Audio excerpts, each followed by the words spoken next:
করে কিন্তু চার্জ হয় না, এখানে 0 mAh। এই চার্জের সামনে জুম কর, কিন্তু 0 mAh। নতুন এক রোগের আবিষ্কার, চার্জ টানতেছে কিন্তু যখন আমি ফোনটা খোলা অবস্থায় কোনোভাবে চার্জ হয় না।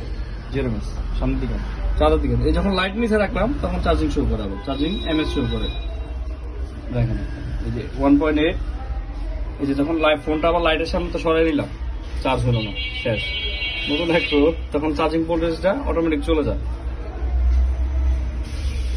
চার্জিং কোনো ভোল্টেজ নেই। আবার যখন আমি ফোনটা খোলা অবস্থায় এই যে ব্যাটারি কানেক্টর লাইট নিচে রাখলাম, ফোনটা চার্জ হয়। এর আমরা লাইফে ফার্স্ট দেখলাম। প্রত্যেকের সমস্যা আমি নিজে বলতে, কাজ করলে বোঝা যাবে, কিন্তু এক আজব রোগ, তাই আপনাদের মাঝে শেয়ার করার চেষ্টা করলাম।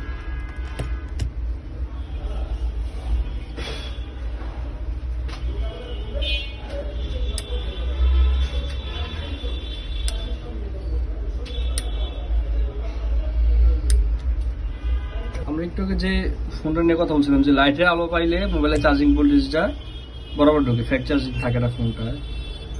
তো আমরা এর সমাধান দেখলাম।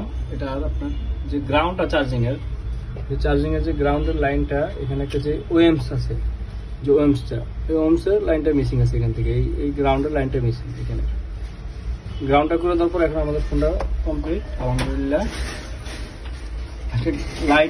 লাইটের আলো মনে হয় বিদ্যুৎ সচলন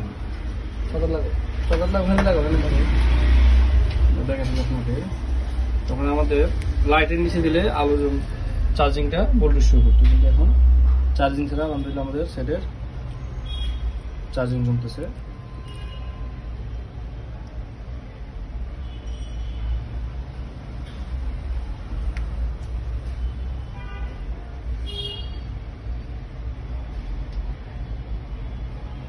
লাইটের আলো ছাড়াই আমাদের চার্জ এখন চলতেছে। মাইনাসটা গ্রাউন্ডটা মিস ছিল, যেটা গ্রাউন্ডটা আমরা বোর্ডের সাথে গ্রাউন্ড দিয়ে দিছি। এখন চার্জিং ভোল্টেজটা বরাবর আছে 1.8।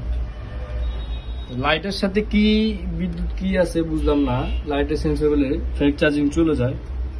এর কোনো সলিউশন আছে কিনা এটা একটু বলে আমাকে।